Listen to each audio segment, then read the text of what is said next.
কখনো কি ভেবে দেখেছ কিভাবে কিছু মানুষ স্বাভাবিকভাবেই অত্যন্ত ক্ষমতাবান হয়ে ওঠে, আর কিছু মানুষ সারা জীবন চেষ্টা করেও একই জায়গায় আটকে থাকে? কেন কিছু মানুষকে সবাই সম্মান করে, তাদের উপস্থিতিতেই ঘরের পরিবেশ বদলে যায়, আর অন্যরা কথা বললেও কেউ গুরুত্ব দেয় না? সত্যিটা খুব অস্বস্তিকর। ক্ষমতাবান হওয়ার জন্য তোমাকে নতুন কিছু শিখতে হবে না, বরং তোমাকে কিছু জিনিস ছেড়ে দিতে হবে। হ্যাঁ, তুমি ঠিকই শুনেছ। তুমি যাদের শক্তিশালী ভাবো, প্রকৃতপক্ষে তারা শক্তিশালী হয়েছে তাদের অর্জনের জন্য না, বরং তারা শক্তিশালী হয়েছে তারা জীবন থেকে কি কি বর্জন করেছে তার জন্য। আর 10টা সাধারণ মানুষের মতো তুমিও শক্তি বা ক্ষমতা হারাতে থাকো প্রতিটি মুহূর্তে। এমনভাবে শক্তি হারাতে থাকো যেটা চোখে পড়ার মতো না, কিন্তু নিরবিচ্ছিন্নভাবে। 10টা লিক, 10টা ড্রেন, 10টা ছিদ্র, যেখান দিয়ে তোমার রপ্ত করা সব কিছু বের হয়ে যাচ্ছে। তুমি এতদিন চেষ্টা করে যাচ্ছ শক্তিশালী হতে, আরো অভিজ্ঞতা যুক্ত করে, আরো অভ্যাস, আরো ডিসিপ্লিন, আরো পরিশ্রম, আরো স্কিল, আরো ঘষা মাজা। কিন্তু একটা জিনিস তুমি বুঝতে পারোনি, যতই যুক্ত করো না কেন, যদি সবকিছু বের হয়ে যায়, নিঃশেষ হয়ে যায়, একটা সময় কিছুই আর থাকে না। ছিদ্র থাকা একটা গামলাতে তুমি কখনোই পানি ভরতে পারো না, আর তোমার গামলাতে আছে 10টা ছিদ্র। এটাই তোমার আসল সমস্যা। শক্তি আসে না তুমি কি বানাচ্ছ সেখান থেকে, শক্তি আসে তুমি কি বাদ দিচ্ছ সেখান থেকে। যারা সত্যিকারের শক্তিশালী তারা প্রথমে ছিদ্রগুলো বন্ধ করেছে, তারপর তারা নিজেদের ভেতরে যা যুক্ত করেছে কিছুই আর বের হয়ে যায়নি, কিছুই আর অপচয় হয়নি। সবকিছু জমেছে, বড় হয়েছে, গুণিতক হারে বেড়েছে। এখানেই খেলা বদলে যায়। কিন্তু এখানে একটা জায়গায় বেশিরভাগ মানুষ মারাত্মক ভুল করে। তারা তাদের পরিবর্তন ঘোষণা করে। তারা সবাইকে বলে দেয় কি বাদ দিচ্ছে, কি পরিবর্তন করছে। তারা পোস্ট দেয়, বন্ধুদের বলে, আমি এই মানুষটাকে আমার জীবন থেকে বাদ দিচ্ছি, আমি এটা আর করব না, আমি সব বদলে ফেলছি। আর তারপর সবকিছু ভেঙে পড়ে। 3টা জিনিস ঘটে। যাদের জন্য তোমার দুর্বলতা লাভজনক তারা তোমাকে থামানোর চেষ্টা করে। যারা একই জায়গায় ব্যর্থ হয়েছে তারা তোমাকে নিরুৎসাহিত করে। আর যারা তোমার শক্তিকে ভয় পায় তারা তোমার এই ঘোষণাকেই তোমার বিরুদ্ধে ব্যবহার করে। তুমি যতবার কিছু ঘোষণা করো তুমি একটা নতুন লড়াই তৈরি করো। তুমি যতবার পরিবর্তন প্রকাশ করো তুমি হস্তক্ষেপের সুযোগ তৈরি করো। এবং এখানেই বেশিরভাগ মানুষ হেরে যায়, কারণ তারা শুরু করার আগেই নিজেদের প্রকাশ করে ফেলে। কিন্তু যারা সত্যিকারের ক্ষমতাবান হয় তারা অন্যভাবে খেলে। পরিবর্তন তারা নিয়ে আসে কোনো শব্দ না করে। এটা নীরব, অদৃশ্য, অচেনা। তুমি ঘোষণা দেবে না যে তুমি শক্তিশালী হচ্ছ, তুমি চুপচাপ শক্তিশালী হয়ে উঠবে। আর যখন কেউ টের পাবে, যখন তারা বুঝবে তুমি বদলে গেছো, তখন অনেক দেরি হয়ে গেছে। লিকগুলো বন্ধ, শক্তি তৈরি হয়ে গেছে। তারা সুযোগ হারিয়ে ফেলেছে। তাদের সময় ছিল যখন তুমি দুর্বল ছিলে, যখন তুমি চারদিক থেকে শক্তি হারাচ্ছিলে। কিন্তু তুমি তাদেরকে আর সতর্ক করে দাওনি, তুমি তোমার পদক্ষেপ দেখাওনি, তুমি নীরবে কাজ করেছ। আর এখন তাদের সামনে শুধু ফলাফল। এই ভিডিওতে তুমি জানবে এই মুহূর্তে তোমার শক্তি কোথায় কোথায় লিক হচ্ছে। 10টা রাস্তা যেগুলো তুমি হয়তো চিনতেই পারোনি। আর প্রতিটা ক্ষেত্রেই তুমি শিখবে কিভাবে এগুলো নীরবে বাদ দিতে হয়, কোনো ঘোষণা ছাড়া, কোনো নাটক ছাড়া, কাউকে সুযোগ না দিয়ে তোমার পথে হস্তক্ষেপ করার। এই ভিডিও শেষ হলে তুমি স্পষ্টভাবে জানবে কি বাদ দিতে হবে আর কিভাবে বাদ দিতে হবে। কিন্তু একটা নিয়ম মানতেই হবে, কাউকে বলবে না। এই ভিডিও শেয়ার করে বলবে না আমি এখন এটা শুরু করছি। বন্ধুদের বলবে না তুমি কি বাদ দিচ্ছ। সোশ্যাল মিডিয়ায় ঘোষণা দেবে না, কাউকে বলবে না আমাকে দেখো আমি বদলানো শুরু করেছি। কোনো কাজিনদের আড্ডা, কোনো সাপোর্ট গ্রুপ, কোথাও না। শুধু নীরবে কাজ করো। তাদের ভাবতে দাও তোমার কি হলো, তাদের দেরিতে বুঝতে দাও তুমি আর আগের মানুষটা নও। এভাবেই শক্তি তৈরি হয়, নীরবতায়, ছায়ার আড়ালে, যতক্ষণ না এটাকে অস্বীকার করার উপায় থাকে না। 1. ব্যাখ্যা করা বা এক্সপ্লানেশন। প্রথম যে জিনিসটা তোমাকে নিঃশব্দে বাদ দিতে হবে সেটা হলো ব্যাখ্যা। তুমি প্রতিনিয়ত নিজেকে ব্যাখ্যা করে চলেছ। কেউ তোমার সিদ্ধান্ত নিয়ে প্রশ্ন তুলল, তুমি সঙ্গে সঙ্গে সেটাকে জাস্টিফাই করতে শুরু করো। কেউ জিজ্ঞেস করলো কেন এটা করেছ, তুমি কারণ সাজিয়ে বলতে শুরু করে দাও। কেউ আর চোখে তাকালো আর তুমি ভেতরে ভেতরে অস্বস্তি অনুভব করো। তাকে বোঝানো দরকার, তাকে ক্লিয়ার করা দরকার। তোমাকে এমনভাবেই প্রোগ্রাম করা হয়েছে নিজেকে ব্যাখ্যা করতে, নিজেকে সঠিক প্রমাণ করতে আর অন্যদের তোমার সিদ্ধান্তের মাধ্যমে স্বস্তি বোধ করাতে। কিন্তু প্রতিবার তুমি যখন নিজেকে ব্যাখ্যা করতে থাকো, তুমি তোমার ক্ষমতা ধীরে ধীরে নিজের মধ্য দিয়ে বের করে দিচ্ছ অজান্তেই। তুমি আক্রমণাত্মক অবস্থান থেকে সরে গিয়ে প্রতিরক্ষামূলক অবস্থানে নেমে আসো। তুমি তাদের হাতে তর্ক করার অস্ত্র তুলে দাও। তুমি তাদের বুঝিয়ে দাও তোমার তাদের বোঝাপড়ার প্রয়োজন আছে, আর সেই সাথে তোমার উপর তাদের প্রভাবও আছে। তুমি তাদেরকে এমন বোধ করাও যে তাদের ভালো বোধ করানো তোমার কর্তব্য। তখনই তারা তোমার উপর নিয়ন্ত্রণ প্রতিষ্ঠার সুযোগ পেয়ে যায়। একবার ভেবে দেখো, কেউ তোমাকে প্রশ্ন করল আর তুমি সাথে সাথে ব্যাখ্যা দিতে শুরু করলি। ফলটা কি দাঁড়ায়? তারা তোমার সিদ্ধান্ত নিয়ে তর্ক শুরু করে। তারা তোমার যুক্তির ফাঁক খুঁজে বের করে। তারা এমন একটা বিষয়েও তোমাকে ডিফেন্ড করতে বাধ্য করে যেটার আদৌ কোনো ডিফেন্সের প্রয়োজনই ছিল না। এখন তুমি বিচারাধীন। এখন তুমি এক অদৃশ্য আদালতের সামনে দাঁড়িয়ে আছো। এখন তুমি তাদের অনুমোদনের অপেক্ষায়। আর এখন ক্ষমতা তাদের হাতে, কারণ তুমি নিজেই তাদের বিচারকের আসনে বসিয়ে দিয়েছ। সব কিছু শুধু এজন্য ঘটেছে কারণ তুমি চুপ থাকার জায়গায় কথা বলেছিলে, ব্যাখ্যা দিয়েছিলে যখন এটার দরকার ছিল না। এখন প্রশ্ন, কিভাবে তুমি এই ব্যাখ্যা দেওয়ার অভ্যাসটা বন্ধ করবে এমনভাবে যেন কেউ টেরও না পায়? তুমি নিশ্চয়ই সবাইকে গিয়ে ঘোষণা দেবে না আমি আর নিজেকে ব্যাখ্যা করব না, কারণ সেটাও এক ধরনের ব্যাখ্যাই। বরং তুমি নিঃশব্দে থেমে যাও। কেউ জিজ্ঞেস করল কেন এমনটা করেছ? তুমি শান্তভাবে বলো কারণ আমি এটাই চেয়েছিলাম। অথবা একদম চুপ থাকো, একটা হালকা হাসি দাও, তারপর এগিয়ে যাও। কোনো জাস্টিফিকেশন না, কোনো ব্যাখ্যা না, কাউকে বোঝানোর কোনো চেষ্টা না। শুরুর দিকে মানুষ চাপ বাড়াবে, কারণ তারা তোমার কাছ থেকে ব্যাখ্যা পাওয়াতেই অভ্যস্ত। তারা সেটাই আশা করে। কিন্তু যখন তারা বারবার ব্যর্থ হবে, কিছুই পাবে না, তখন তারা প্রশ্ন করাই বন্ধ করে দেবে। তারা শিখে যাবে তুমি আর ব্যাখ্যা দাও না। আর সবচেয়ে ইন্টারেস্টিং ব্যাপারটা কি জানো? তারা কখনোই তোমার মুখে এই পরিবর্তনের ঘোষণা শোনেনি। এটা ধীরে ধীরে স্বাভাবিক সত্যে পরিণত হয়েছে। যদি তুমি ঘোষণা করো আমি আর ব্যাখ্যা দেব না, তাহলে তুমি নিজেই চ্যালেঞ্জকে আমন্ত্রণ জানাও। মানুষ তখন ইচ্ছা করেই তোমার কাছ থেকে ব্যাখ্যা বের করার চেষ্টা করবে। তারা তোমার নতুন সীমারেখাকে টেস্ট করবে। তাদের কাছে এটা একটা খেলা হয়ে দাঁড়াবে। কিন্তু যদি তুমি চুপচাপ থেমে যাও, তাহলে টেস্ট করার মতো কিছুই থাকে না। কোনো ঘোষণা নেই, কোনো বক্তব্য নেই, শুধু একজন মানুষ যে আর ব্যাখ্যা দেয় না। যখন তারা বুঝতে পারবে তুমি বদলে গেছো, ততক্ষণে তারা সেটা মেনে নিয়েছে। তোমাকে চ্যালেঞ্জ করার দরজাটা বন্ধ হয়ে গেছে তারা বুঝে ওঠার আগেই। ম্যাকিয়াভেলি বলেছিলেন, যেটা কৌশলে জেতা যায় সেটা জোর করে জেতার চেষ্টা করা উচিত নয়।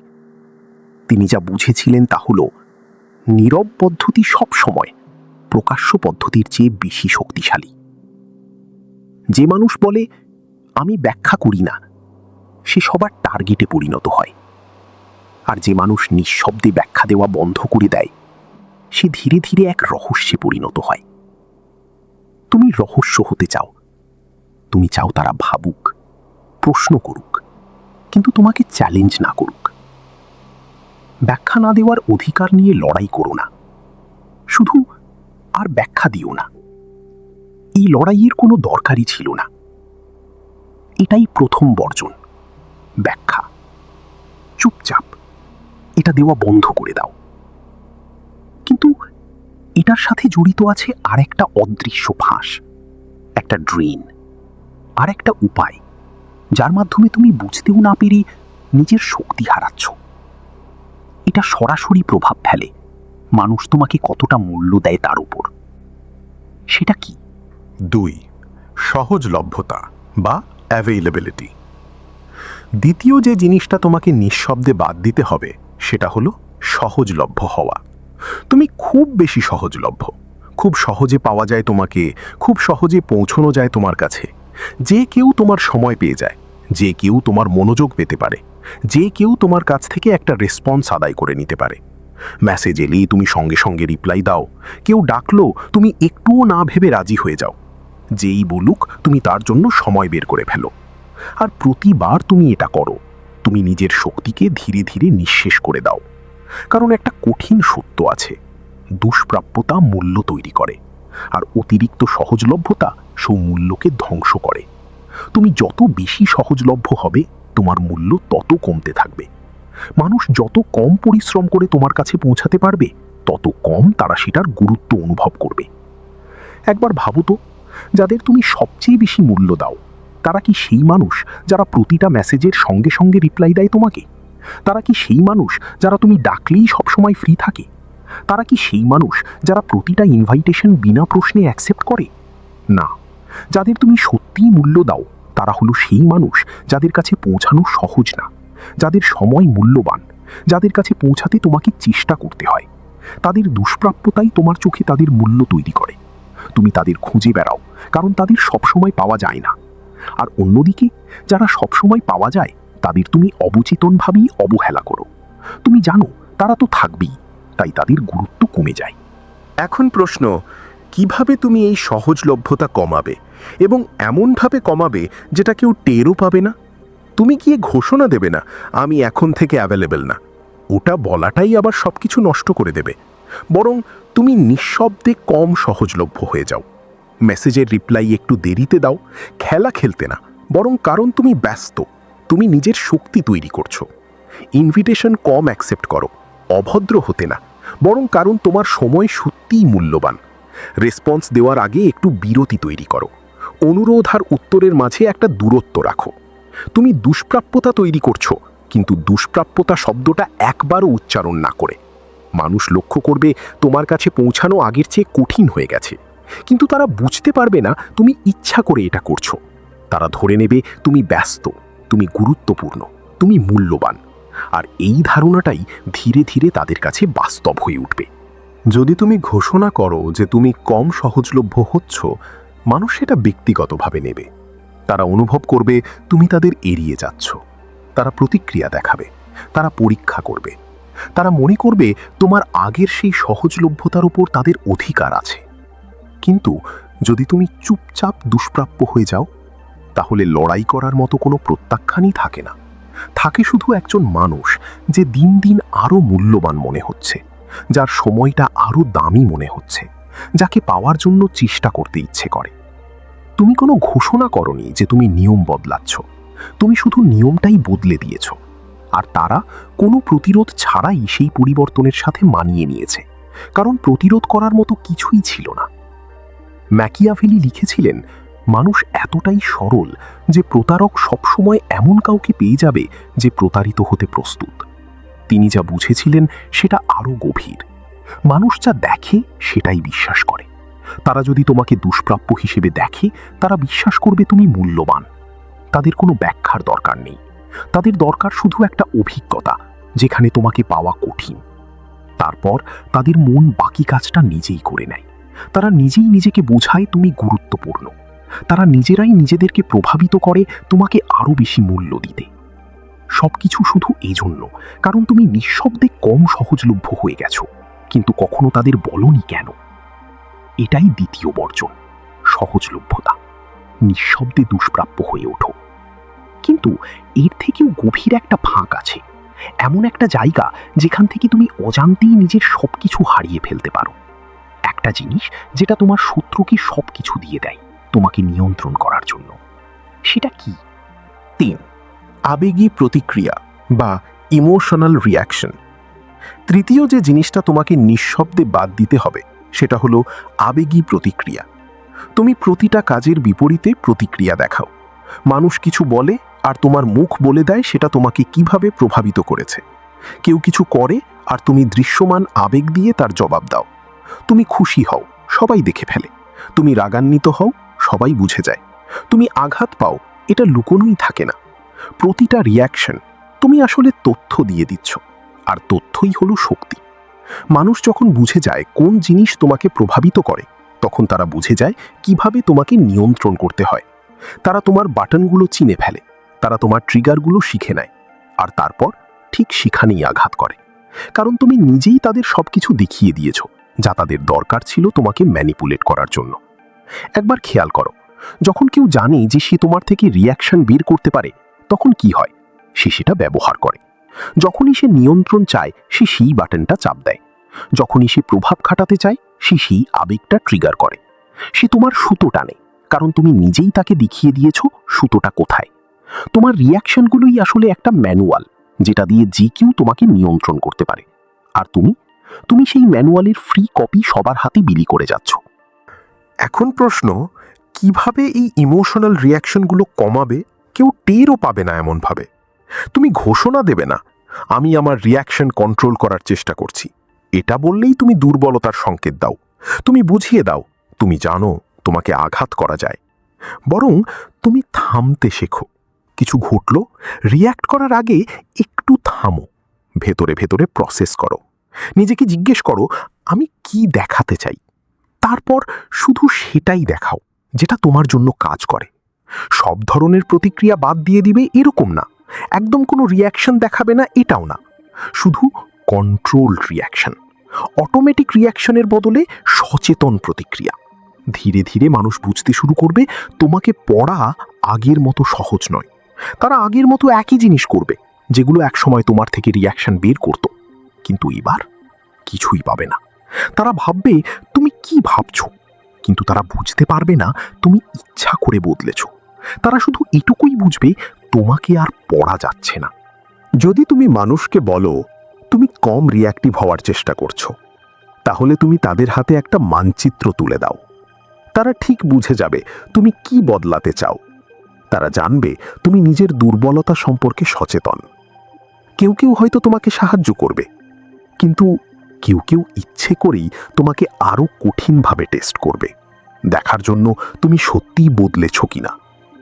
কিন্তু যদি তুমি নিঃশব্দে অপাঠ্য হয়ে যাও, তাহলে অনুসরণ করার মতো কোনো মানচিত্রই থাকে না, এক্সপ্লয়েট করার মতো কোনো দুর্বলতাও থাকে না। থাকে শুধু একজন মানুষ যে হঠাৎ করেই আর ফ্রিতে তথ্য দেয় না। যখন তারা বুঝতে পারবে তোমাকে আর পড়া যাচ্ছে না, ততক্ষণে তারা তোমাকে ম্যানিপুলেট করার ক্ষমতাই হারিয়ে ফেলেছে। দরজাটা নিঃশব্দেই বন্ধ হয়ে গেছে। ম্যাকিয়াভেলি বলেছিলেন, তোমার আবেগ যেন কখনো তোমার বুদ্ধিমত্তাকে ছাপিয়ে না যায়। তিনি যা বুঝেছিলেন, আবেগকে শোষণ করা যায়, বুদ্ধিমত্তাকে যায় না। যে মানুষ তার আবেগ দেখায় সে তার দুর্বলতা দেখায়, আর যে মানুষ হিসেব করে চলে সে তার শক্তি দেখায়। তোমাকে ঠান্ডা হতে হবে না, তোমাকে রোবট হতে হবে না। তোমাকে শুধু একটা জিনিস শিখতে হবে, সবকিছু অটোমেটিকভাবে দেখানোর বদলে তুমি কি রিয়াকশন দেখাবে সেটা নিজে বেছে নেওয়া। এই বেছে নেওয়াটাই শক্তি, এই নিয়ন্ত্রণটাই ক্ষমতা। আর এর জন্য কোনো ঘোষণা দরকার নেই, শুধু প্র্যাকটিস। এটাই তৃতীয় বর্জন, ইমোশনাল রিয়াকশন। নিঃশব্দে অপাঠ্য হয়ে ওঠো। কিন্তু এর সাথেও জড়িত আছে আর একটা গভীর ফাঁস, একটা জিনিস যেটা তুমি অজান্তেই দিয়ে যাচ্ছ, যার সত্যিকারের মূল্য আছে, যেটা তোমার থেকে তোমার ধারণার চেয়েও বেশি কিছু কেড়ে নিচ্ছে। সেটা কি? 4. বিনামূল্যে পরামর্শ বা ফ্রি অ্যাডভাইস। চতুর্থ যে জিনিসটা তোমাকে নিঃশব্দে বাদ দিতে হবে সেটা হলো ফ্রি অ্যাডভাইস। তুমি খুব সহজে পরামর্শ দিয়ে দাও। কেউ সমস্যায় পড়ল, তুমি সেটা সমাধান করে দাও। কেউ প্রশ্ন করলো, তুমি তোমার সেরা চিন্তাটাই তুলে ধরো। কেউ কোনো উপায় বা স্ট্র্যাটেজি চাইলো, আর তুমি সেটা এমনভাবে দিয়ে দাও যেন এর কোনো দামই নেই, কিন্তু আছে। তোমার উপলব্ধির মূল্য আছে, তোমার চিন্তার মূল্য আছে, সমস্যা সমাধান করার তোমার ক্ষমতার মূল্য আছে। আর তুমি কি করছো? এগুলো তুমি ফ্রিতেই বিলিয়ে দিচ্ছ এমন মানুষদের কাছে যারা সেটার কদরই করে না, এমন প্রতিদ্বন্দ্বীদের কাছে যারা তোমার দেওয়া জিনিসই তোমার বিপক্ষে ব্যবহার করে, এমন শোষকদের কাছে যারা তোমার সেরা আইডিয়াগুলো নিয়ে নেয় কিন্তু বিনিময়ে কিছুই দেয় না। একবার থেমে ভেবে দেখো, তুমি কতটা স্ট্র্যাটেজিক ভ্যালু দিয়ে ফেলেছ, কত শত সমস্যা তুমি অন্যদের জন্য সমাধান করেছো যারা কখনো তোমার জন্য কিছুই করেনি। কতগুলো আইডিয়া তুমি শেয়ার করেছো যেগুলো অন্য কেউ বাস্তবায়ন করে ফেলেছে। কতগুলো পরামর্শ তুমি দিয়েছো যেগুলো অন্য মানুষের জন্য টাকা তৈরি করেছে আর তুমি কিছুই পাওনি। তুমি তোমার বুদ্ধিমত্তাকে এমনভাবে ব্যবহার করেছো যেন এটা অসীম, যেন এর কোনো মূল্য নেই। কিন্তু বাস্তবতা হলো এটা সীমিত আর এটা মূল্যবান। প্রতিটা ফ্রি অ্যাডভাইস একটা ইনভেস্টমেন্ট যার কোনো রিটার্ন নেই। প্রতিটা ফ্রি সমাধান একটা এনার্জি লস যেটা তুমি নিজের জন্য ব্যবহার করতে পারতে। এখন প্রশ্ন, কিভাবে তুমি ফ্রি অ্যাডভাইস দেওয়া বন্ধ করবে? কেউ টেরও পাবে না এমনভাবে। তুমি অবশ্যই ঘোষণা দেবে না, আমি এখন থেকে অ্যাডভাইসের জন্য চার্জ করি। এটা শুনতে অহংকারী লাগে, এটা মানুষের মধ্যে বিরক্তি তৈরি করে। বরং তুমি স্বেচ্ছায় অ্যাডভাইস দেওয়া বন্ধ করে দাও। কেউ একটা সমস্যার কথা তোমার কাছে জানালো, তুমি সঙ্গে সঙ্গে সমাধান নিয়ে ঝাঁপিয়ে পড়ো না। তুমি শোনো, মাথা নেড়ে বোঝাও তুমি শুনছো, কিন্তু কোনো স্ট্র্যাটেজিক কিছু বলো না। যদি তারা সরাসরি তোমার সাহায্য চায়, তুমি একটু থামো। তুমি জিজ্ঞেস করো, তুমি আগে কি কি চেষ্টা করেছো? তুমি তাদের নিজে নিজে একটু কাজ করতে বাধ্য করো। আর যদি বিষয়টা এতটাই মূল্যবান হয় যার একটা দাম থাকা উচিত, তাহলে তুমি বিনিময় তৈরি করো। সবসময় টাকা না, কখনো ভ্যালুর বিনিময়ে ভ্যালু, কখনো উপকারের বিনিময়ে উপকার। কখনো তুমি কিছুই দাও না, কারণ তারা এখনো সেটার যোগ্যতা অর্জন করেনি।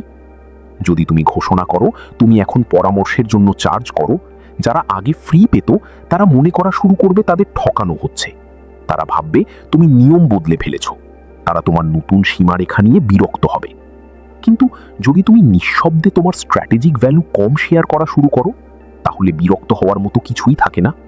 তুমি শুধু দেখতে শুরু করো তোমার উপায়গুলো আরও চিন্তাশীল, আরও সতর্ক, আরও বাছাই করা। তুমি কি শেয়ার করছো সেটা নিয়ে আরও সচেতন। তারা বুঝতে পারে না তুমি ইচ্ছা করে আটকে রাখছো। তারা শুধু এটুকুই বুঝে তারা আর ফ্রি সলিউশন পাচ্ছে না।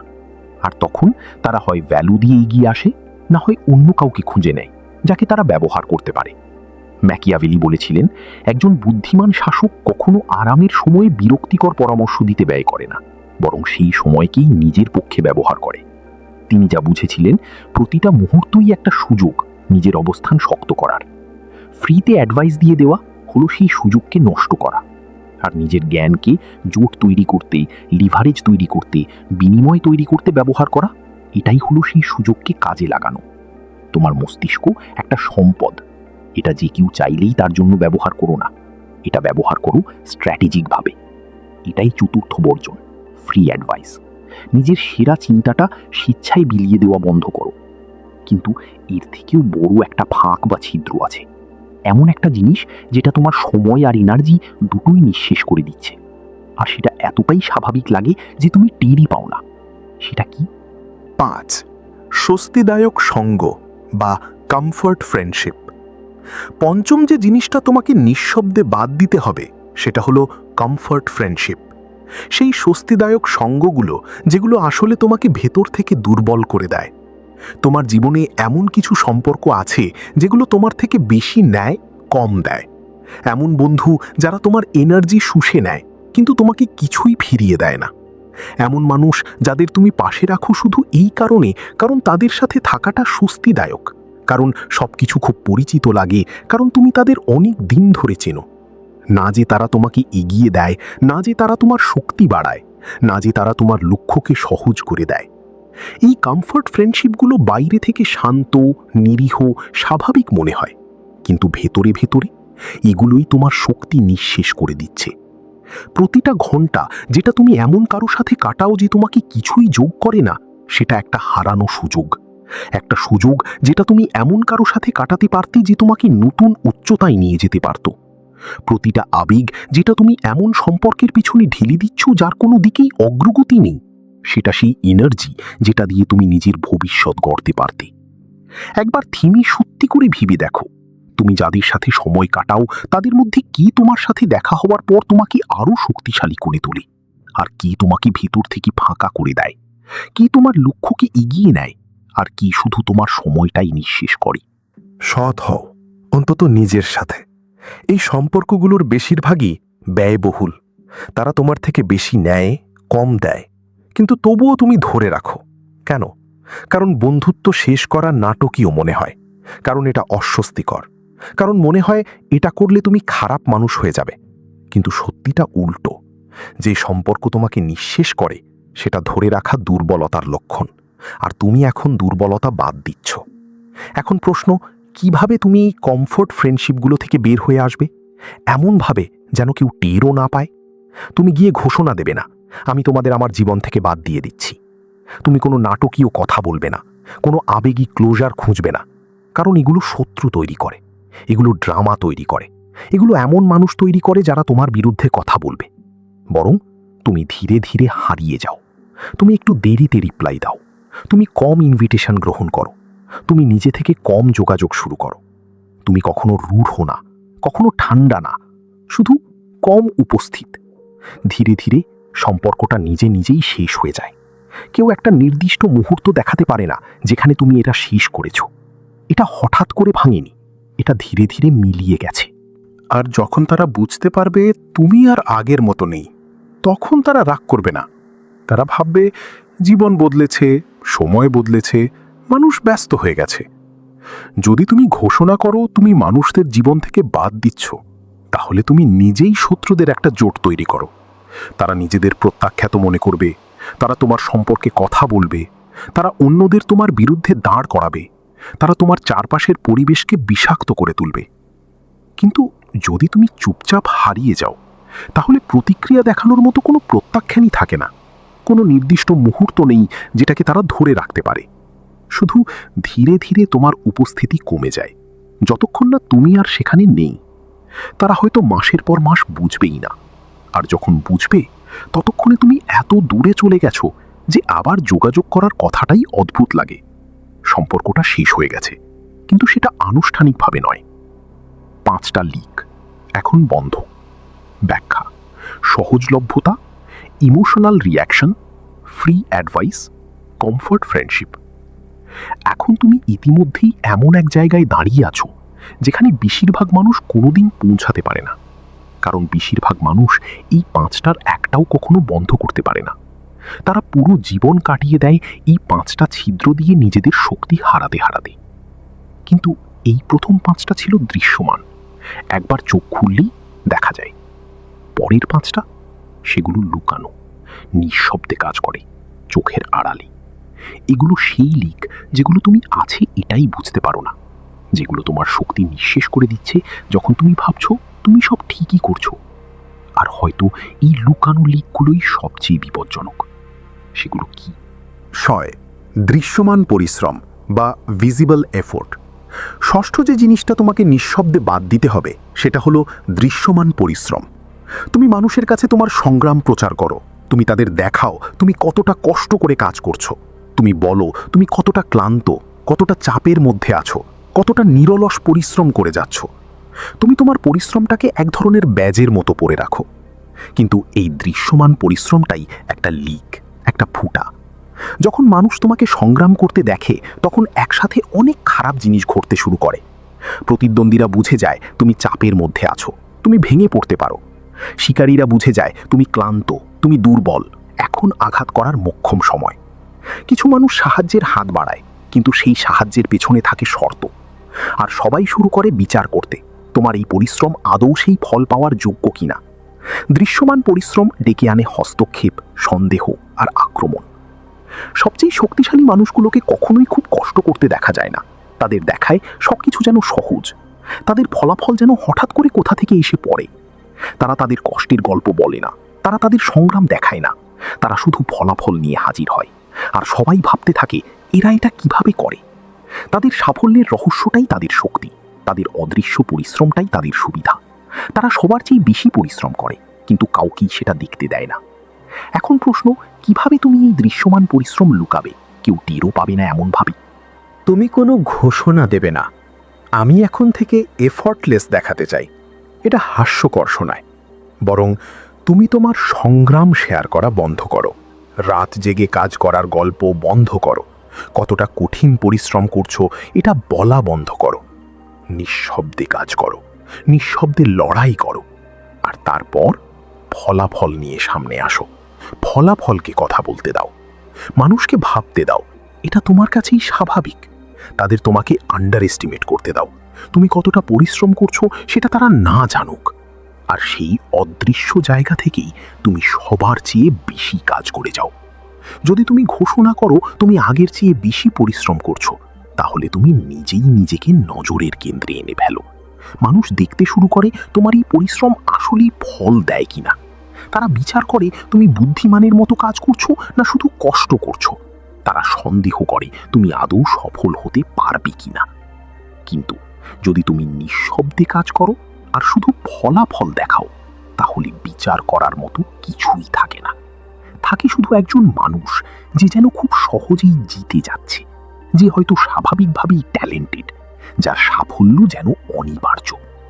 এই ধারণাটাই শক্তি, এই ইমপ্রেশনটাই সুবিধা। আর এই সুবিধা পেতে হলে তোমাকে তোমার পরিশ্রম লুকাতে হবে। ম্যাকিয়াভেলি বলেছিলেন, মানুষ তোমাকে যেমন দেখছে সেটাই তারা বিশ্বাস করে। তোমার ভেতরের আসল অবস্থা খুব কম মানুষই বুঝতে পারে। তিনি যা বুঝেছিলেন, মানুষের কাছে বাহ্যিক চেহারাই বাস্তবতা। তুমি যদি সংগ্রামরত দেখাও, তাহলে তাদের চোখে তুমি সংগ্রাম করছো। তুমি যদি এফর্টলেস দেখাও, তাহলে তাদের চোখে তুমি শক্তিশালী। পর্দার আড়ালে কি হচ্ছে সেটা তাদের কাছে গুরুত্বপূর্ণ না, তারা যা দেখে তাই বিশ্বাস করে। তাই তারা কি দেখছে সেটা নিয়ন্ত্রণ করো, শুধু ফলাফল দেখাও, সংগ্রাম লুকিয়ে রাখো। আর যখন সবাই তাদের কষ্ট দেখাতে ব্যস্ত, তুমি নিঃশব্দে তাদের চেয়ে বেশি পরিশ্রম করে যাও। এটাই ষষ্ঠ বর্জন, দৃশ্যমান পরিশ্রম। নিঃশব্দে কাজ করো। কিন্তু এটার থেকেও জোরালো একটা লিক আছে, একটা জিনিস যেটা আরো স্পষ্টভাবে দুর্বলতার সংকেত দেয়, একটা জিনিস যেটা তোমাকে এমন মানুষের টার্গেটে পরিণত করে যারা শুধু সুযোগ খুঁজে তোমাকে ব্যবহার করার। সেটা কি? 7. অভিযোগ বা কমপ্লেইন। সপ্তম যে জিনিসটা তোমাকে নিঃশব্দে বাদ দিতে হবে সেটা হলো অভিযোগ করা। তুমি অভিযোগ করো তোমার কাজ নিয়ে, তোমার পরিস্থিতি নিয়ে, যারা তোমার সাথে অন্যায় করেছে তাদের নিয়ে, জীবন কতটা অন্যায্য সেটা নিয়েও। তুমি তোমার অসন্তোষ মুখে বলো, তুমি তোমার হতাশা শেয়ার করো। যখন তোমার জীবনে কিছু ঠিকমতো চলছে না, তুমি মানুষকে সেটা জানিয়ে দাও। আর প্রতিটা অভিযোগ একটা লিক, নিঃশেষিত হবার রাস্তা। প্রতিটা অভিযোগ মানুষকে জানিয়ে দেয় তুমি তোমার অবস্থান নিয়ে সন্তুষ্ট না, তোমার পরিস্থিতির উপর তোমার কোনো নিয়ন্ত্রণ নেই, তুমি বাইরের শক্তির শিকার। এটা সরাসরি দুর্বলতার সংকেত। আর দুর্বলতা সহায়তা টানে না, আক্রমণ টানে। তুমি যখন অভিযোগ করো তখন একসাথে কয়েকটা জিনিস ঘটে। প্রতিদ্বন্দ্বীরা দেখে তুমি সমস্যায় আছো, তারা আরও চাপ বাড়ায়। ম্যানিপুলেটররা দেখে তুমি অসন্তুষ্ট, তারা সমাধান অফার করে যার সাথে থাকে শর্ত। নেগেটিভ মানুষগুলো তোমার সাথে যুক্ত হয় একই দুঃখের বন্ধনে, আর তোমাকে আরও নিচে টেনে নেয়। আর যারা বাইরে থেকে দেখছি তারা তোমাকে একটা ক্যাটাগরিতে ফেলে দেয়, যার সাথে দুর্ঘটনা ঘটে এই ক্যাটাগরি, যে ঘটনা ঘটায় এইটা না। অভিযোগ তোমাকে অসহায় দেখায়, এমনকি যখন তুমি ঠিক তবুও, কারণ অভিযোগ করার কাজটাই তোমাকে তোমার অবস্থানের নিচে নামিয়ে দেয়। এখন প্রশ্ন, কিভাবে তুমি অভিযোগ করা বন্ধ করবে? কেউ টেরও পাবে না এমনভাবে।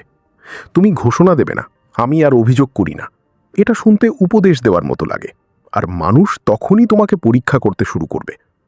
বরং তুমি দুইটা পথ বেছে নাও, সমাধান করো অথবা বের হয়ে যাও। তোমার কাজের জায়গায় সমস্যা, চুপচাপ ঠিক করো, না হলে নতুন কাজ খুঁজে নাও। কিন্তু বসে বসে অভিযোগ করো না। কিছু খারাপ চলছে, তুমি সেটা নিয়ে কথা বলে সময় নষ্ট করো না, অ্যাকশন নাও। তুমি তোমার কষ্ট শেয়ার করে আটকে থেকো না, তুমি এগিয়ে যাও অথবা সরে যাও, কিন্তু অভিযোগ করো না। মানুষ লক্ষ্য করবে তুমি আগের মতো হতাশ না, তুমি আগের মতো নেতিবাচক না, তুমি পরিস্থিতিতে আটকে পড়ে নেই। কিন্তু তারা বুঝতে পারবে না তুমি একটা সিদ্ধান্ত নিয়েছো। তারা শুধু ভাববে তোমার জীবন হয়তো ভালো হয়ে যাচ্ছে, আর সেই ধারণাটাই তোমার বাস্তবতা হয়ে উঠবে। যদি তুমি ঘোষণা করো তুমি অভিযোগ করা ছেড়ে দিয়েছ, মানুষ তখনই তোমাকে পরীক্ষা করবে। তারা এমন বিষয় তুলবে যেগুলো নিয়ে অভিযোগ করা যায়। তারা চেষ্টা করবে তোমাকে আগের প্যাটার্নে ফিরিয়ে আনতে। তারা দেখতে চাইবে তুই সত্যিই বদলেছ কিনা। কিন্তু যদি তুমি নিঃশব্দে থেমে যাও, তাহলে পরীক্ষা করার মতো কিছুই থাকে না। থাকে শুধু একজন মানুষ যার যেন কোনো সমস্যা নেই, যে পরিস্থিতির ওপরে উঠে গেছে, যে কিছু একটা বুঝে ফেলেছে। কিন্তু কি, সেটা কেউ জানে না। তোমার ইমেজ বদলে যায় তুমি কিছু না বলেই। তুমি শুধু বেশি শক্তিশালী মনে হতে থাকো। আর শক্তিশালী মনে হওয়া শক্তিশালী হওয়ার অর্ধেক। ম্যাকিয়াভেলি বলেছিলেন, একসাথে যদি ভয় আর ভালোবাসা পাওয়া না যায়, তাহলে ভয় পাওয়াই ভালো। তিনি যা বুঝেছিলেন, ভয় তৈরি হওয়া প্রিয় হয়ে ওঠার চেয়ে বেশি গুরুত্বপূর্ণ। অভিযোগ তোমাকে অন্য অভিযোগকারীদের কাছে গ্রহণযোগ্য বা রিলেটেবল বানায়, কিন্তু বাকিদের কাছে তোমাকে দুর্বল দেখায়। আর যে মানুষ অভিযোগ করে না, যে চুপচাপ সব সামলায়, সে হয়তো কম গ্রহণযোগ্য, কিন্তু সে বেশি সম্মান পায়, সে বেশি ভয় জাগায়, সে বেশি শক্তিশালী। রিলেটেবল দুর্বলতার চেয়ে নিঃশব্দ শক্তিকে বেছে নাও। এটাই সপ্তম বর্জন, অভিযোগ। চুপচাপ সমাধান করো অথবা সরে যাও। কিন্তু এরপরেও একটা লিক আছে, যেটা মানুষকে তোমার থেকে বেশি নিয়ে যেতে দেয় যতটা তাদের নেওয়া উচিত না। একটা জিনিস যেটা তোমার বাউন্ডারিকে অর্থহীন করে দেয়।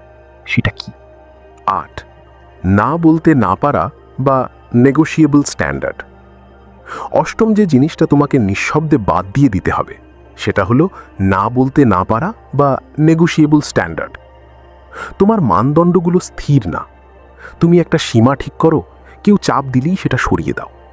তুমি একটা নিয়ম বানাও, কেউ প্রশ্ন করলেই সেটা নরম করে ফেলো। তুমি সিদ্ধান্ত নাও, এটা আমি মেনে নেব না, কিন্তু চাপ এলে তুমি ঠিকই মেনে নাও। তুমি না বলতে পারো না। তোমার স্ট্যান্ডার্ডে ফাঁক আছে, আর মানুষ সেটা জানে। তারা বুঝে গেছে তোমার না একসময় হ্যাঁ হয়ে যেতে পারে। তোমার সীমা একটু একটু করে বাড়ানো যায়, তোমার শর্তগুলো নামিয়ে আনা যায়। আর তাই তারা চাপ দেয়, বারবার চাপ দেয়। কারণ আলোচনাযোগ্য স্ট্যান্ডার্ড মানেই আলোচনার আমন্ত্রণ। একবার খেয়াল করে দেখো, যখন মানুষ জানে তোমার স্ট্যান্ডার্ড শক্ত নয়, তখন কি হয়? তোমাকে পরীক্ষা করে। তারা দেখে কত দূর যাওয়া যায়। প্রতিবার একটু একটু করে বেশি নেয়, একটু করে সীমা ঠেলে দেয়। আর তুমি যখন সেটা মেনে নাও, তারা আরও একটু এগিয়ে যায়। তোমার ভঙ্গুর স্ট্যান্ডার্ড তাদের শিখিয়ে দিয়েছে চাপ দিলে কাজ হয়। তাই তারা থামে না, চাপ দিতে থাকে, যতক্ষণ না তোমার কোনো স্ট্যান্ডার্ডই বাকি থাকে। শুধু একটা স্মৃতি থাকে যে তুমি একসময় কিছু দাবি করতে। এখন প্রশ্ন, কিভাবে তুমি মানা করতে শিখবে কেউ টেরও পাবে না এমনভাবে? তুমি ঘোষণা দেবে না, এখন থেকে আমার স্ট্যান্ডার্ড পরিবর্তন হবে না। এটা আক্রমণাত্মক শোনায়, এটা সঙ্গে সঙ্গে প্রতিরোধ তৈরি করে। বরং তুমি চুপচাপ নিজের জায়গায় দাঁড়িয়ে থাকো। কেউ চাপ দিল, তুমি নড়ো না। কেন নড়ছো না সেটা তুমি ব্যাখ্যা করো না, তুমি তর্কে যাও না, তুমি শুধু নড়ো না। তারা আবার চাপ দেবে, তুমি তখনও নড়বে না। ধীরে ধীরে তারা শিখে যাবে। কথা শোনে না, অভিজ্ঞতা থেকে। তারা বারবার দেয়ালে ধাক্কা খাবে, আর একসময় ধাক্কা দেওয়া বন্ধ করবে। কিন্তু মজার বিষয়, তারা কখনো তোমার মুখে না শব্দটা শোনেনি, তারা শুধু সেটা অনুভব করেছে। যদি তুমি ঘোষণা করো তোমার স্ট্যান্ডার্ড এখন শক্ত, মানুষ সেটা নিয়ে তর্ক শুরু করবে। তারা বলবে এটা ন্যায্য কিনা। তারা আবার সেটাকেই আলোচনা করার চেষ্টা করবে, তারা এটাকে বিতর্ক বানাবে। কিন্তু যদি তুমি নিঃশব্দে নিজের জায়গায় দাঁড়িয়ে থাকো, তাহলে তর্ক করার কিছুই থাকে না। থাকে শুধু একটা দেয়াল। দেয়ালের সাথে তর্ক করা যায় না, অবস্থান থেকে নড়ানো যায় না। তোমার স্ট্যান্ডার্ডকে ভঙ্গুর বেড়া বানিও না, দেয়াল বানাও। বেড়া ঘোষণা চায়, দেয়াল চায় না। বেড়া ব্যাখ্যা চায়, দেয়াল শুধু দাঁড়িয়ে থাকে। আর মানুষ শিখে যায় ওটা এড়িয়ে যেতে হয়। ম্যাকিয়াভেলি বলেছিলেন, মানুষ সাধারণত চোখ দিয়ে বিচার করে, হাতে ছুঁয়ে নয়।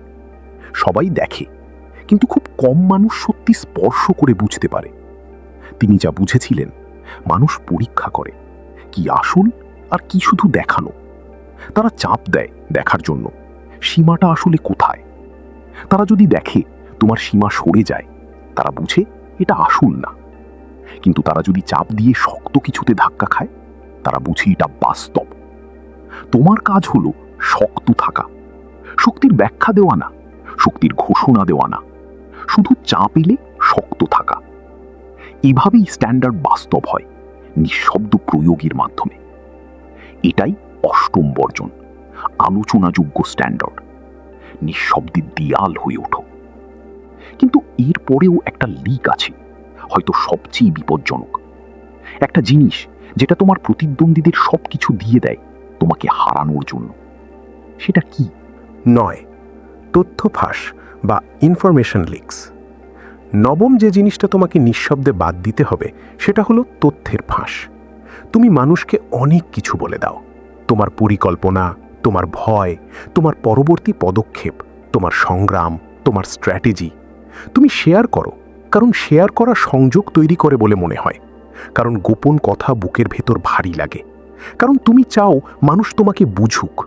কিন্তু তুমি যাই শেয়ার করছো, প্রতিটা তথ্যই আসলে একটা অস্ত্র, যেটা তুমি নিজেই তুলে দিচ্ছ তোমার শত্রুদের হাতে, যারা সেটা তোমার বিপক্ষে ব্যবহার করবে, তোমার প্রতিদ্বন্দ্বীদের হাতে, যারা তোমার চাল আগেই বুঝে ফেলবে, গল্পপ্রিয় মানুষদের হাতে, যারা সেটা তোমার নিয়ন্ত্রণের বাইরে ছড়িয়ে দেবে। তথ্য মানেই শক্তি, আর তুমি প্রতিটা কথোপকথনই নিজের শক্তি বিলিয়ে দিচ্ছ। একবার ভেবে দেখো, তুমি কাউকে তোমার প্ল্যান বললে কি হয়? সে আরেকজনকে বলে, সে আরেকজনকে বলে, এভাবে একসময় এমন মানুষও জেনে যায় যাদের সাথে তোমার কখনো দেখা হয়নি তুমি কি করতে যাচ্ছ। তোমার প্রতিটা পদক্ষেপ আগেই আন্দাজ করা হয়। তোমার সুবিধা নিষ্ক্রিয় হয়ে যায়, তোমার আশ্চর্য করার ক্ষমতা হারিয়ে যায়। সব কিছু শুধু এজন্য, কারণ তুমি নিজের গোপন রাখতে পারোনি, কারণ নীরবতার চেয়ে শেয়ার করা সহজ লেগেছে, কারণ তুমি এমন মানুষদের তথ্য দিয়েছ যাদের সেটা জানার দরকারই ছিল না, আর যারা সেটা রাখার মতো বিশ্বাসযোগ্যও ছিল না। এখন প্রশ্ন, কিভাবে তুমি এই তথ্যের ফাঁস বন্ধ করবে? কেউ টেরও পাবে না এমনভাবে। তুমি ঘোষণা দেবে না, আমি এখন থেকে কিছু শেয়ার করি না। এটা সন্দেহ তৈরি করে, এটা মানুষকে আরও কৌতূহলী করে তোলে, তারা আরও বেশি খোঁজ নিতে শুরু করে। বরং তুমি বোরিং হয়ে যাও। কেউ জিজ্ঞেস করলো, কি নিয়ে কাজ করছো? তুমি বলো, কিছু না, আগের মতোই। কেউ জিজ্ঞেস করলো, তোমার প্ল্যান কি? তুমি বলো, দেখি, এখনো ভাবছি। কেউ স্ট্র্যাটেজি জানতে চাইল, তুমি বিষয় পাল্টে দাও। তুমি এমনভাবে কিছুই দাও না যেন মনে হয় তুমি কিছু দিচ্ছ। তুমি হয়ে ওঠো এমন একজন যার কাছে কারো কোনো শক্তিশালী তথ্য নেই। না যে তুমি খুব গোপন জীবন কাটাও, বরং তুমি এতটাই সাধারণ দেখাও যে তোমার মধ্যে আগ্রহই তৈরি হয় না। এটাই তোমার মুখোশ, বাইরে থেকে সাধারণ, ভিতরে নিঃশব্দে কার্যকর। তুমি কাজ করে যাচ্ছ, কেউ টের পাচ্ছে না। যদি তুমি ঘোষণা করো তুমি এখন থেকে সবকিছু প্রাইভেট রাখবে, মানুষ আরও কৌতূহলী হয়ে ওঠে। তারা আরও জোরে চেষ্টা করে তোমার কাছ থেকে তথ্য বের করতে। তারা নিজেকে বাদ পড়া মনে করে আর ভেতরে ঢোকার চেষ্টা করে। কিন্তু যদি তুমি শুধু বোরিং হয়ে যাও, তাহলে কৌতূহল থাকার মতো কিছুই থাকে না। তুমি কিছু লুকাচ্ছ না, তুমি শুধু এমন কিছু করছো না যা নিয়ে কথা বলার মতো কিছু আছে, কমপক্ষে তাদের চোখে। আর এটাই তুমি চাও, তারা যেন সেটাই ভাবে। আর সেই সময় তুমি এমন চাল চালছ যেগুলো তারা আগেই বুঝতে পারবে না, কারণ তুমি একটা শব্দও ফাঁস করনি। ম্যাকিয়াভেলি বলেছিলেন, যে মানুষ শাসন করতে চায় তাকে জানতে হবে কিভাবে আদেশ দিতে হয়। তিনি যা বুঝেছিলেন, আদেশ দিতে হলে দরকার তথ্যের সুবিধা। তোমাকে অন্যদের চেয়ে বেশি জানতে হবে, তোমাকে এমন কিছু দেখতে হবে যা অন্যরা দেখতে পায় না। আর তুমি যদি সবসময় তোমার জানা জিনিসগুলো ফাঁস করে দাও, তাহলে এই সুবিধা কখনোই পাবে না। যে মানুষ নিয়ন্ত্রণ করে সে তথ্য তার ভিতর ধরে রাখে, আর যে মানুষ তথ্য ফাঁস করে সে নিয়ন্ত্রিত হয় তাদের দ্বারা যারা তথ্য সংগ্রহ করে। ভল্ট হও, লিক না। এটাই নবম বর্জন, তথ্যের ফাঁস। নিঃশব্দে ভল্ট হয়ে ওঠো। কিন্তু আর একটা লিক আছে, শেষ লিক, সবচেয়ে গুরুত্বপূর্ণ। এটাই সেই মাস্টার লিক যেটা বাকি সব লিককে সম্ভব করে তোলে। এটা বাদ না দিলে বাকি সব আবার ফিরে আসবে। এটাই মূল, এটাই উৎস, এটাই সবচেয়ে গুরুত্বপূর্ণ। সেটা কি? 10. অনুমোদন খোঁজা বা সিকিং ভ্যালিডেশন। দশম যে জিনিসটা তোমাকে নিঃশব্দে বাদ দিতে হবে সেটা হলো অনুমোদন খোঁজা। তুমি চাও মানুষ তোমাকে অনুমোদন দিক। তুমি চাও তারা ভাবুক তুমি ভালো করছো, তুমি সফল, তুমি যথেষ্ট ভালো। তোমার প্রতিটা সিদ্ধান্তের পেছনে একটা প্রশ্ন কাজ করে, ওরা কি ভাববে? তোমার প্রতিটা পদক্ষেপ মাপা হয়, এটা দেখতে কেমন লাগবে। তুমি নিজের বাইরে থেকে স্বীকৃতি খুঁজে বেড়াও, আর এই প্রয়োজনটাই সবচেয়ে বড় লিক। কারণ যখন তুমি অনুমোদন চাও, তুমি নিজেকে ব্যাখ্যা করো ওটা পাওয়ার জন্য। তুমি সহজলভ্য হয়ে থাকো ওটা ধরে রাখার জন্য। তুমি আবেগ দেখাও যাতে মানুষ সেটা ভ্যালিডেট করে। তুমি ফ্রি অ্যাডভাইস দাও নিজেকে মূল্যবান প্রমাণ করতে। তুমি কমফর্ট ফ্রেন্ডশিপ ধরে রাখো যাতে মানুষ তোমাকে পছন্দ করে। তুমি তোমার পরিশ্রম দেখাও যাতে মানুষ সেটা স্বীকার করে। তুমি অভিযোগ করো যাতে মানুষ সহানুভূতি দেয়। তুমি স্ট্যান্ডার্ডে ছাড় দাও যাতে কেউ তোমাকে প্রত্যাখ্যান না করে। তুমি তথ্য ফাঁস করো যাতে মানুষ নিজেকে অন্তর্ভুক্ত মনে করে। প্রতিটা লিক এই একটার কারণেই আছে, অনুমোদনের প্রয়োজন। এটাই মূল দুর্বলতা। এই কারণেই তুমি শুধু সিদ্ধান্ত নিয়ে অন্য লিকগুলো বন্ধ করতে পারো না। একটা বন্ধ করো, এই প্রয়োজন আবার সেটা খুলে দেয়। একটা সিল করো, এটা আর একটা নতুন গর্ত তৈরি করে। যতক্ষণ তুমি বাইরের স্বীকৃতি চাইবে, ততক্ষণ তুমি নতুন নতুন উপায় খুঁজে বের করবে সেটা পাওয়ার জন্য। আর প্রতিটা উপায়ই একটা লিক, এক একটা ক্ষমতা নিঃশেষিত হওয়ার রাস্তা, তোমার শক্তির ভাণ্ডারে একটা নতুন ছিদ্র। এখন প্রশ্ন, কিভাবে তুমি এই অনুমোদনের প্রয়োজনটা বাদ দেবে কেউ টেরও পাবে না এমনভাবে? তুমি ঘোষণা দেবে না, আমি আর কারো অনুমোদন চাই না। এটা ডিফেন্সিভ শোনায়, হাস্যকর শোনায়, আর এটা শুনেই বোঝা যায় তোমার এখনও দরকার আছে ভ্যালিডেশনের। বরং তুমি নিজের ভেতরে অনুমোদন তৈরি করতে শুরু করো। তুমি একটা সিদ্ধান্ত নাও, নিজেকে জিজ্ঞেস করো, এটা কি আমার চাওয়ার সাথে মিলে? হ্যাঁ, তাহলেই শেষ। বাইরের কোনো যাচাইয়ের দরকার নেই। তুমি কিছু করো, নিজেই বিচার করো, এটা কি ভালো কাজ হয়েছে? হ্যাঁ, তাহলেই শেষ। আর কারো নিশ্চিত করার দরকার নেই। ধীরে ধীরে তুমি একটা ভেতরের সিস্টেম তৈরি করো যেটা বাইরের ভ্যালিডেশনকে প্রতিস্থাপন করে। মানুষ লক্ষ্য করবে তুমি আগের চেয়ে বেশি আত্মবিশ্বাসী, বেশি স্থির, কম নির্ভরশীল। কিন্তু তারা বুঝতে পারবে না তুমি নিজেকে ভেতর থেকে বদলে ফেলেছ। তারা শুধু ফলাফল দেখবে। এই লিকটা বাদ দেওয়ার সৌন্দর্য হলো এটা নিজে থেকেই বাকি সব লিক কমিয়ে দেয়। যখন তোমার অনুমোদন দরকার নেই, তখন তোমার নিজেকে ব্যাখ্যা করার দরকার হয় না। যখন অনুমোদন দরকার নেই, তখন সবসময় উপস্থিত থাকার দরকার হয় না। যখন অনুমোদন দরকার নেই, তখন সহানুভূতির জন্য আবেগ দেখানোর দরকার হয় না। এই বড় লিকটাই বাকি সব লিককে, বাকি সকল ক্ষমতা নিঃশ্বসিত হওয়ার রাস্তাকে বাঁচিয়ে রাখে। এটাকে কেটে দাও, বাকিগুলো নিজে থেকেই শুকিয়ে যাবে এক এক করে। কারণ ওগুলো সবই ছিল শুধু সেই অনুমোদন পাওয়ার কৌশল, যেটা এখন আর তোমার দরকার নেই। ম্যাকিয়াভেলি বলেছিলেন, সিংহ ফাঁদ থেকে নিজেকে বাঁচাতে পারে না, আর শিয়াল নেকড়ের বিরুদ্ধে লড়তে পারে না। তাই একজন মানুষকে হতে হয় শিয়াল, ফাঁদ চিনতে, আর সিংহ নেকড়েকে ভয় দেখাতে। তিনি যা বুঝেছিলেন, অনুমোদনের প্রয়োজনটাই একটা ফাঁদ, দেখতে সংযোগের মতো, কিন্তু আসলে একটা খাঁচা। যে মানুষ অনুমোদন চায় সেই প্রয়োজনের ভেতর বন্দী। সে স্বাধীনভাবে চলতে পারে না, সে সাহসী সিদ্ধান্ত নিতে পারে না। সে সবসময় চেক করে, আমি কি এখনো গ্রহণযোগ্য? কিন্তু শক্তিশালী মানুষ এই ফাঁদ চিনে ফেলে এবং এড়িয়ে চলে। সে নিজেই নিজেকে অনুমোদন দেয়। আর এই ভেতরের অনুমোদন একটা দুর্গ, যেখানে বাইরের কোনো মতামত ঢুকতে পারে না। এটাই দশম বর্জন, অনুমোদনের প্রয়োজন। নিঃশব্দে নিজে নিজেকে ভ্যালিডেট করতে শেখো। এটাই মূল, এটাই শিকড়।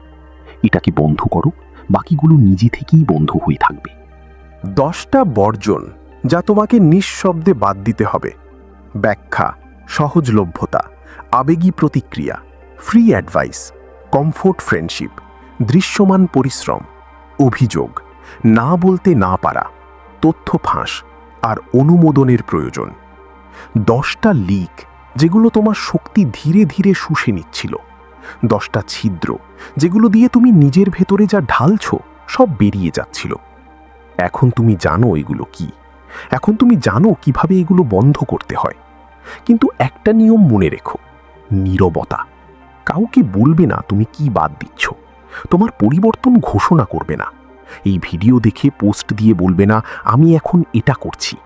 কারো কাছে সাপোর্ট চাইবে না, কারো কাছে অ্যাকাউন্টেবিলিটি চাইবে না, কারো কাছে এনকারেজমেন্ট চাইবে না। কারণ তুমি যেই মুহূর্তে কাউকে বলবে, তুমি তখনই বাইরের হস্তক্ষেপ ডেকে আনছো। তুমি তাদের হাতে তোমার পরিবর্তনের ক্ষমতা তুলে দিচ্ছ। তুমি এমন কিছু তৈরি করছো যেটা মানুষ পরীক্ষা করবে, চ্যালেঞ্জ করবে, ভাঙার চেষ্টা করবে। এই নীরব পরিশুদ্ধি কোনো দর্শক চায় না, শুধু একটাই জিনিস চায়, এক্সিকিউশন। কাল থেকে শুরু করো, একটা লিক বেছে নাও, চুপচাপ সেটা বন্ধ করো, কাউকে বলো না তুমি এটা করছো। মানুষ যখন তোমার মধ্যে পরিবর্তন লক্ষ্য করবে, তখনও ব্যাখ্যা দিও না, শুধু বদলে যাও। তারপর আরেকটা লিক নাও, চুপচাপ বন্ধ করো, এক এক করে। সব 10টা বন্ধ করো, এক এক করে। তোমার শক্তি আর বের হয়ে যাবে না, এক এক করে। তুমি যা নিজের মধ্যে ঢালছো সেটা আর হারাবে না, সেটা থেকে যাবে। 6 মাস পর মানুষ তোমাকে দেখে আলাদা ভাববে। তারা বুঝতেই পারবে না কি বদলেছে, তুমি কেন অন্যরকম, আরো শক্তিশালী, কম সহজলভ্য, আরো কঠিনভাবে বোঝা যায় এমন। ম্যানিপুলেট করা প্রায় অসম্ভব, আরো সফল, কম দৃশ্যমান পরিশ্রমে। তারা সেটা ধরতে পারবে না। তারা তোমাকে জিজ্ঞেস করবে তোমার কি হয়েছে, আর তুমি কিছুই বলবে না।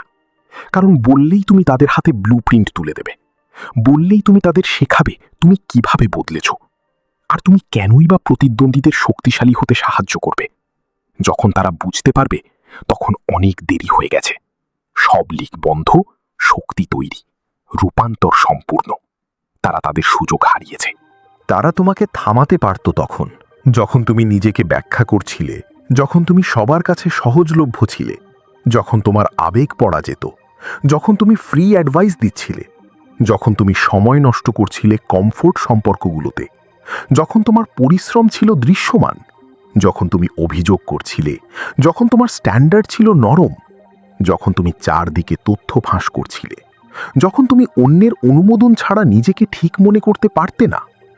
তাদের হাতে ছিল অসংখ্য সুযোগ তোমাকে দুর্বল রাখার, কিন্তু তুমি কোনো সতর্ক বার্তা দাওনি, তুমি ঘোষণা করনি কি কাটছ, তুমি চুপচাপ সব বন্ধ করেছ। এখন তাদের পক্ষে তোমাকে থামানো আর সম্ভব না। 10টা জিনিস নিঃশব্দে বাদ দিয়ে শক্তিশালী হও। কাউকে বলো না, শুধু এক্সিকিউট করো, আর শক্তিশালী হয়ে ওঠো যখন তারা এখনো ভাবছে কি হয়েছে। যদি তুমি এতদূর এসে থাকো, তাহলে এর মানে একটা অংশ তোমার ভিতর জানি এই সত্যটা। শক্তি খুব কমই বাড়ে নতুন কিছু যোগ করার মাধ্যমে। এটা তৈরি হয় যা তোমাকে দুর্বল করে সেটা বাদ দেওয়ার মাধ্যমে। বেশিরভাগ মানুষ চেষ্টা করে বাড়তে, কিন্তু সাথে সাথে আঁকড়ে ধরে রাখে এমন অভ্যাস, সম্পর্ক, আচরণ যা নীরবে তাদের শক্তি ধ্বংস করে দেয়। এখন বলো, তুমি কি প্রস্তুত যা তোমাকে দুর্বল করে সেটা বাদ দিতে, পৃথিবীকে না জানিয়ে? যদি এই মেসেজ তোমাকে ছুঁয়ে থাকে, কমেন্টে লিখো আমি বাদ দিচ্ছি। চলো দেখি এখানে কতজন সত্যি প্রস্তুত নীরবতায় শক্তিশালী হতে। আর একটা কথা মনে রেখো, পরের ভিডিওগুলো দেখতেই থাকো, এটা গুরুত্বপূর্ণ। তুমি যতটা ভাবছো তার চেয়েও বেশি। সেখানে দেখা হবে।